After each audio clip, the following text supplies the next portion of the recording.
इकडे उदयनराजेंकडून जातनिहाय जनगणनेची मागणी करण्यात आली आहे। सामाजिक सलोख्यासाठी जातनिहाय जनगणना गरजेची असल्याचं उदयनराजे म्हणालेले आहेत। जातनिहाय जनगणनेची मागणी विरोधकांकडून वारंवार होते आणि या मागणीची श्री आता उदयनराजेंनी ओढलेली आहे।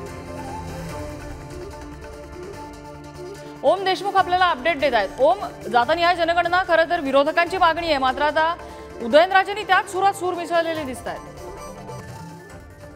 नक्कीच नम्रता, हा एक अत्यंत महत्त्वाचा मुद्दा आहे। छत्रपती उदयनराजेंनी याबाबतची आत्ताच एक मागणी फेसबुक पोस्टच्या माध्यमातून केली आहे। राज्यात सामाजिक सलोखा कायम ठेवण्यासाठी जातनिहाय गणना गरजेची आहे आणि ज्याप्रमाणे बिहारमध्ये आरक्षणाची मर्यादा वाढवण्यात आली आहे, त्याच आधारावर महाराष्ट्रातही आरक्षणाची मर्यादा वाढवण्यात यावी, जेणेकरून समाजांमध्ये आरक्षणाच्या मुद्द्यावरून जो संभ्रम निर्माण झालाय तो दूर होईल। अशा प्रकारची भूमिका उदयनराजेंनी फेसबुक पोस्टच्या माध्यमातून जाहीर केली आहे। यातला सर्वात महत्त्वाचा मुद्दा म्हणजे नागपूरमध्ये विधिमंडळ अधिवेशनाचं जेव्हा कार्यकाळ सुरू होता तेव्हा संघाच्या वतीनं सुद्धा जातनिहाय जनगणनेबाबत एक भूमिका मांडण्यात आली होती।